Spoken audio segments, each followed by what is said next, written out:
Take off. In a nice way, of course.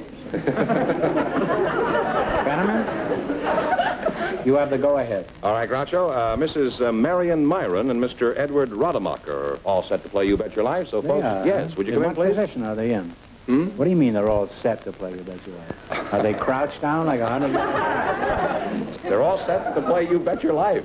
It's a figure of speech. Oh, I see. Would you come in, please? How is her figure? Is it any good? Pretty good. Huh? Say the secret word and you'll divide $100.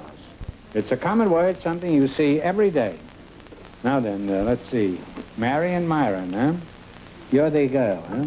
Oh, I think so. Yeah. You should certainly know, I mean. How old are you, Marion? Well, you've heard the expression that life begins at 40. Yeah. I'm living. Now, wait a minute. You're not 40. Well, I'm having a wonderful time. You're twice 20? A little over. You have children? I have 2 very charming daughters and a granddaughter. Well, it should be charming if they a granddaughter? Oh, yes, I'm very proud of that. Did you get married on your bar mitzvah?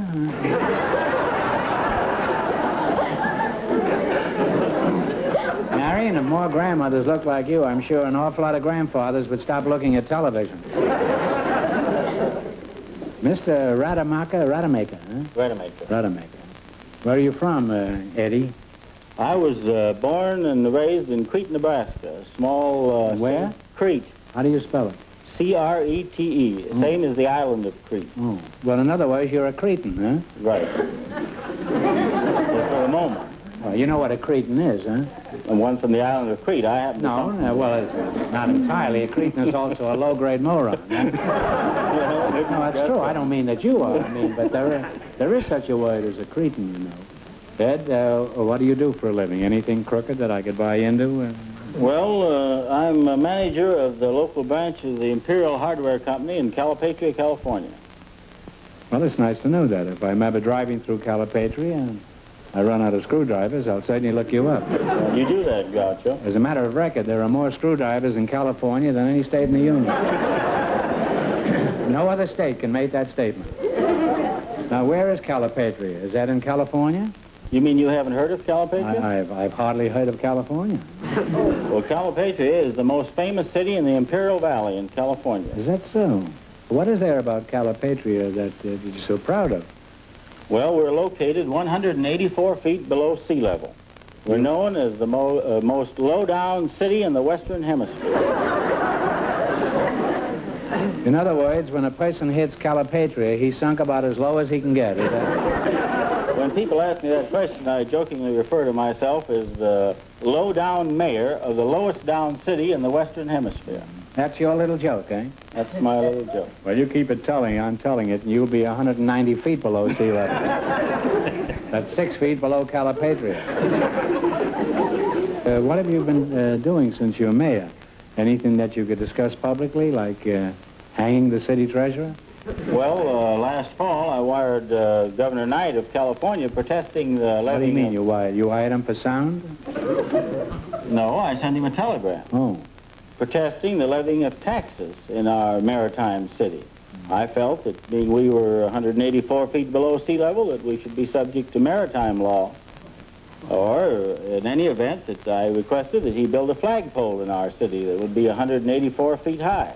And thus we'd be able to make contact with the rest of the state of California.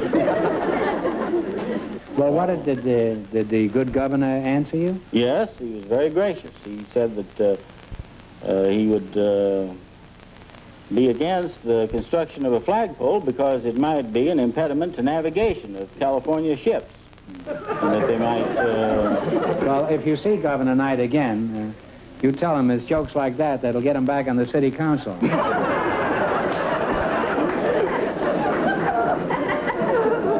All right, enough of this gabbing. Let's play You Bet Your Life. You chose American history. We start you off with $100. Miss a question, you lose half your bankroll. Is that clear?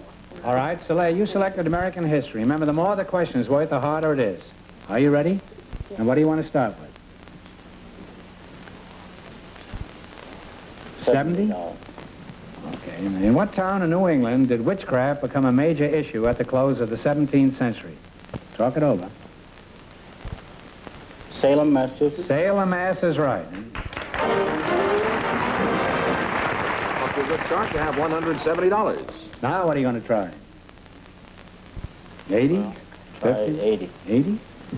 What was the name of the famous overland route that ran from Independence, Missouri to Fort Vancouver on the Columbia River?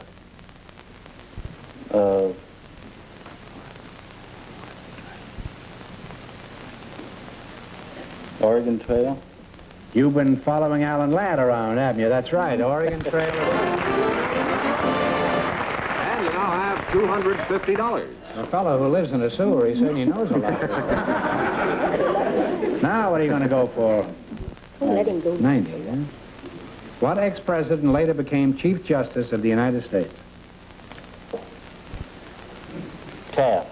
William Howard Taft is right. You now have $340. What are you going to try now? Shoot the works, Groucho. All right, for $100. Who was the British officer who met with Benedict Arnold and received the plans of West Point? He was captured and hanged as a spy.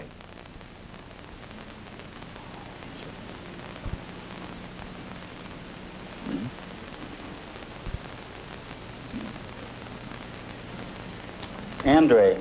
Major John Andre is right, huh?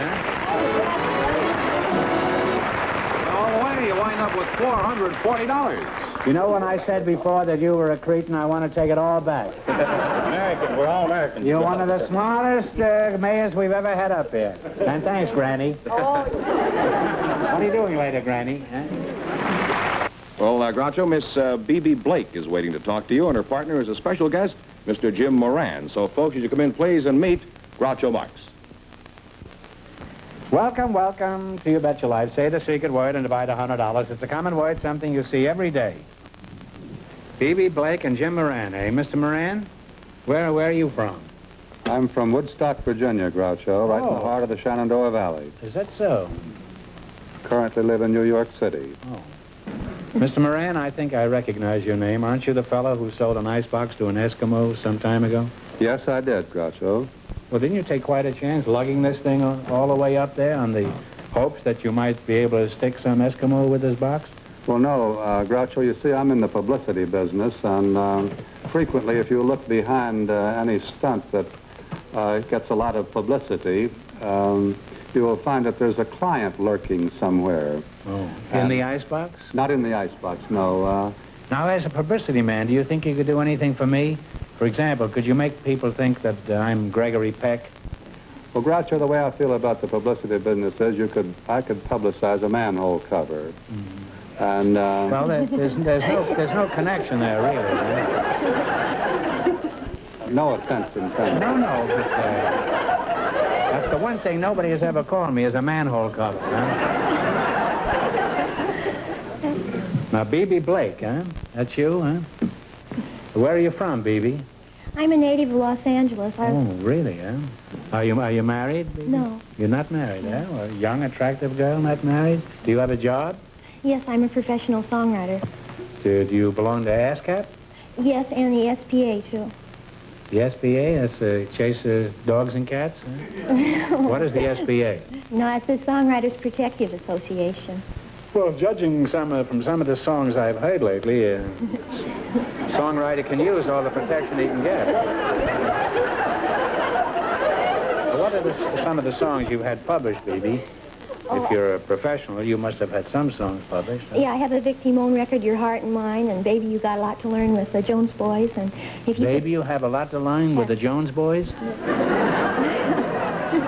Well, how many Jones Boys are there? Well, we didn't learn enough. It was voted a hit on Peter Potter's, but it wasn't. I have another one, If You Could Kiss Hello, the way you kiss goodnight. And, Is that all there is to it? No, I've got a lot more. What is the next line to that, though? If you could kiss hello as you could kiss goodnight. Oh, Oop, shoop, is that it? Huh? Oh. Oh. And you have to be a professional to learn that? Well, you're a very unusual pair, and I'd like to go on talking to you, but the time has come to play You Bet Your Life. In the race for the $1,000, the first couple won $440, and the secret word is tree. Well, let's see. You took as your category general information. And remember, the more the question is worth, the harder it is. We start you off with $100. And if you miss a question, you lose half your bankroll. What do you want to start with? So the small sums I'll are leave it up easy. to you. 100? 100 is fine. 100. You're the conservative type, huh? All right, for $100. About 400 years ago, Sir Thomas More published a classic about a model nation where all social problems were solved. What did he call this place? Talk it over. Utopia? Utopia is right. So you now have $200. Now you have $200. Now what are you going to go for? As much as you can go for. $90. All right, a famous comet appears about every 76 years. What is the name of this well-known comet? It appears every 76 years.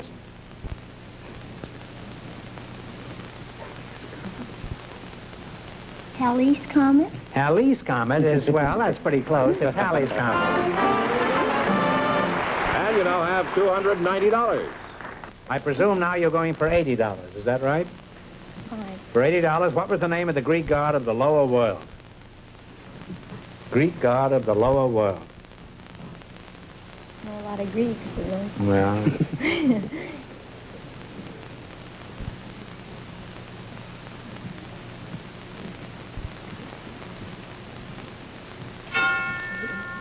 Satan? I don't know. The lower no, world. it's Pluto. Pluto. Well, you lost half your $290. You now have $145. $145. What are you going to go for? 70? All right. What country was formerly ruled by the House of Stuart?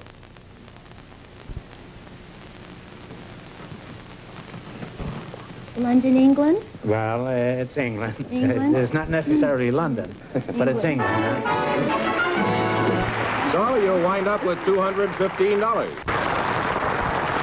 Groucho, we have a local housewife for you now. She's Mrs. Velma Zimmerman. Her partner is a special guest, Mr. Donald Douglas, Jr. So, folks, would you come in, please, and meet Groucho Marx.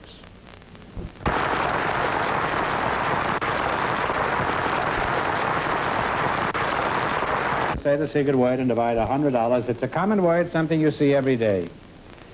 Donald Douglas, eh? That's a very famous name. Are you in the business of manufacturing airplanes? Sure am, Groucho. Well, in other words, you work at Lockheed, is that right? No. No, Douglas. Oh, Douglas. Well, you've got the same name as the people you work for, huh? Well, that's right. Well, that's very convenient. What do you do? Are you a messenger? No, Groucho, I'm the vice president. Well, you're still young. Everybody has to start at the bottom, you know, especially if you live in Cretan. Is that the name of the town? No, Dalrymple or something. Wait a minute. Have you ever heard of a town called, well, I can't find it now. Calpatria? Calpatria? Yeah. It's somewhere in southern part of California. Yeah, that's true. It's a hole in the ground. And 180 people live there, and they have no flagpole.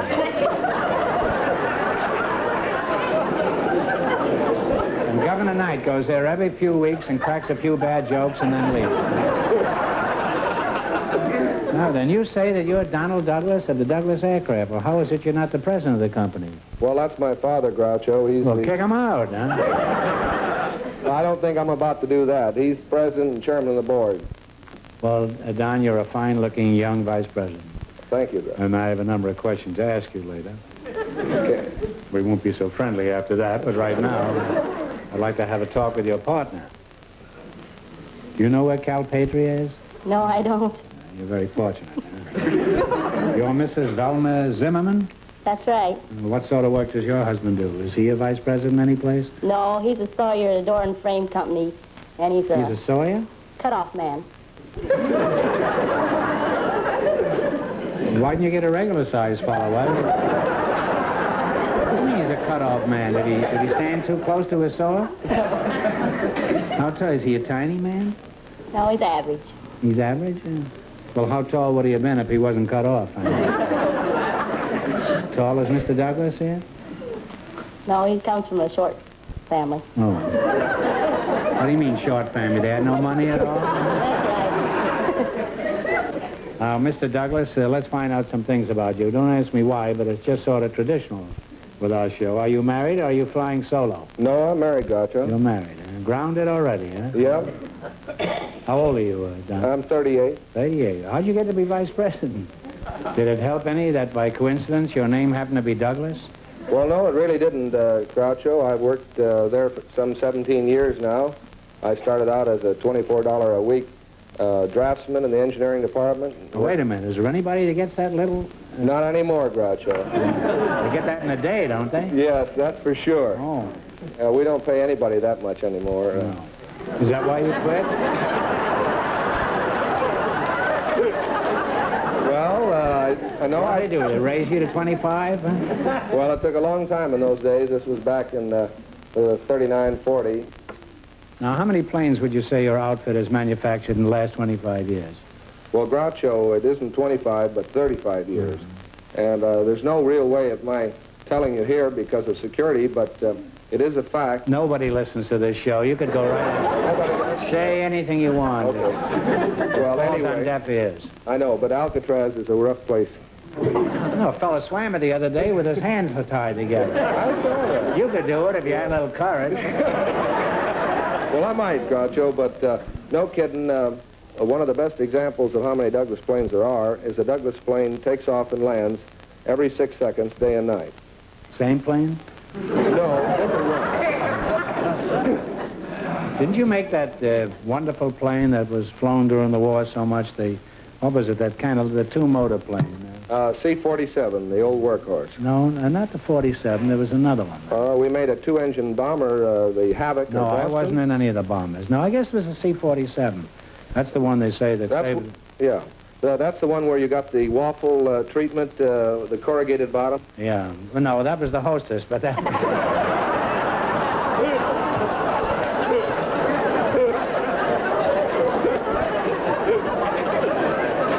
That's another story, and one that I don't care to go into right now.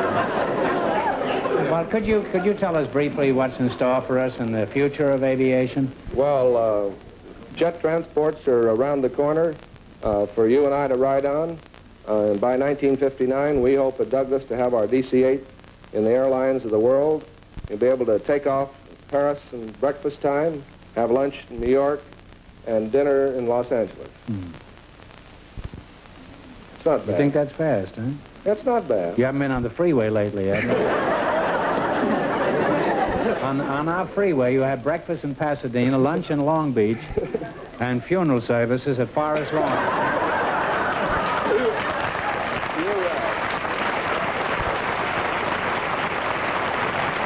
Now, Velma, I'm a little airsick, so let's get back to you. In addition to keeping house for this cutoff man, do you have any outside interests? Yes, I'm an amateur housewife. Singer. You're an amateur singer? Mm-hmm. Well, I'm just a country girl, so I sing country songs.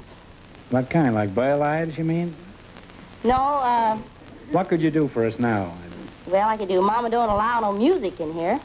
What does she allow? Huh? Well, go ahead and let's have a fling at that. Now, do you need any compliment of any kind? Well, it might sound a little better. Well, I imagine it would, but could you give us an approximate idea of what you'd need? Oh, Mama, don't allow no trumpet playing in here. Now, wait a minute. Can you get that, Jack?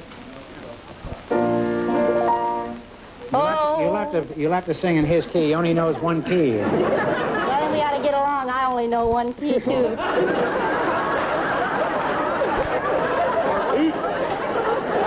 I wouldn't be surprised if they eventually got married, those two, huh? And she left Shorty.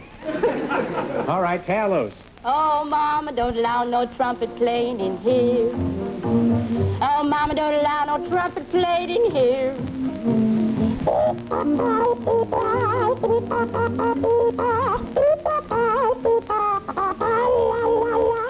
Now, Mama, don't allow no bagpipe playing in here. Mama, don't allow no bagpipe playing in here.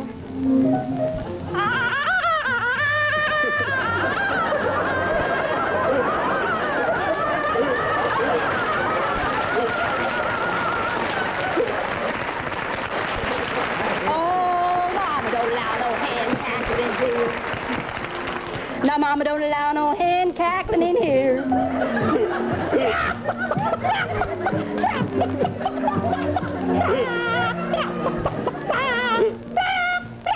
Well, I can't lay an egg.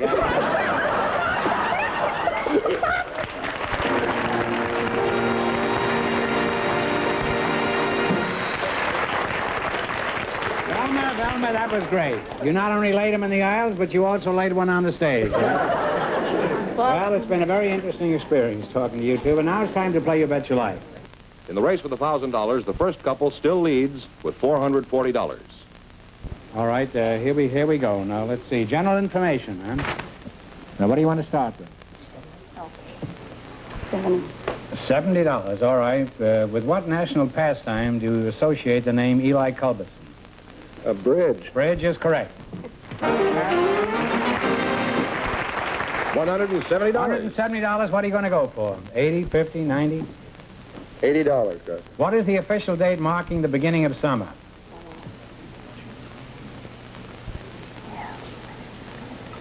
I think it's 21st of June, isn't it? You're absolutely right, Mr. Douglas. You now have $250. Now what? 90? This is something everyone learned in grammar school. In simple fractions, what do you call the number above the line? Numerator. Numerator is correct. And you now have $340. Now what? All the way. Here's your last chance to beat the other couples for $100. Everyone has heard of Caspar, Melchior, and Balthazar. You tell me who these biblical characters were. Balthazar. Balthazar. Three wise men? Three wise men is right, huh? And you'll wind up with $440, and that means that you people, along with Mrs. Myron and Mr. Rademacher with $440, are tied for the chance at the $1,000 question.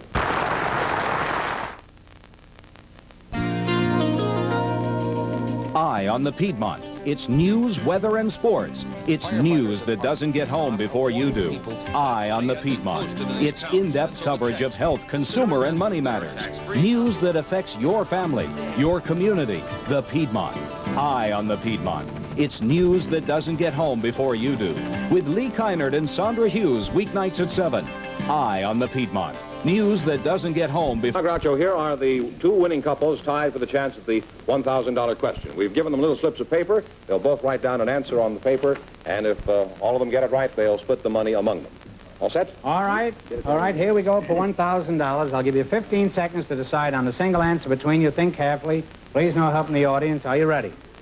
The Bible tells of Samson's fight with the Philistines. For $1,000, what unusual weapon did he use? Write it down.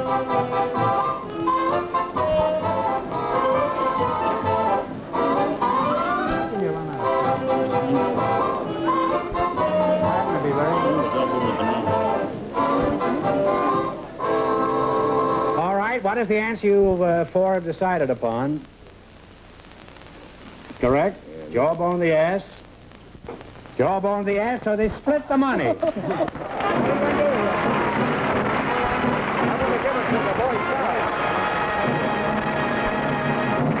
Groucho, I'd like to give my money to the Crescent Bay Council of the Boy Scouts of America. I'm president this year, and we need money real bad. Well, thanks. I think that's a wonderful way to spend it.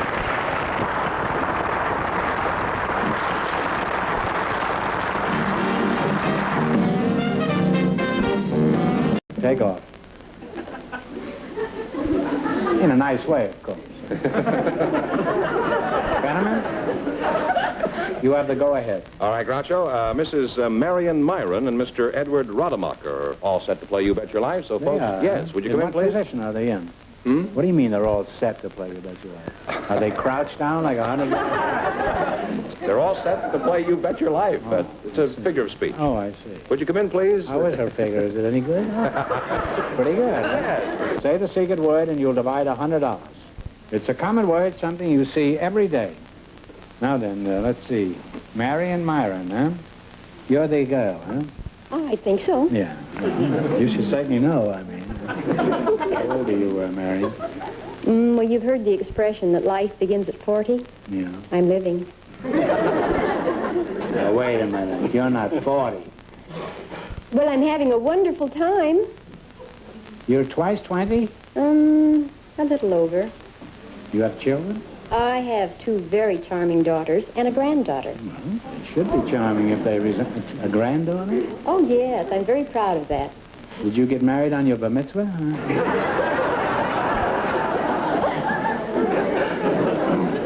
Marion, if more grandmothers looked like you, I'm sure an awful lot of grandfathers would stop looking at television. Mr. Rademacher, huh? Rademacher. Where are you from, Eddie? I was born and raised in Crete, Nebraska. A small... Where? Crete. How do you spell it? C-R-E-T-E. Same as the island of Crete. Oh. Well, in other words, you're a Cretan, huh? Right. For the moment. Well, you know what a Cretan is, huh? And one from the island of Crete. I happen to No, come- well, it's not entirely. A Cretan is also a low-grade moron. Huh? No, that's true. I don't mean that you are. I mean, but there is such a word as a Cretan, you know. Ed, what do you do for a living? Anything crooked that I could buy into? Well, I'm a manager of the local branch of the Imperial Hardware Company in Calipatria, California. Well, it's nice to know that. If I'm ever driving through Calipatria and I run out of screwdrivers, I'll certainly look you up. You do that, Groucho. As a matter of record,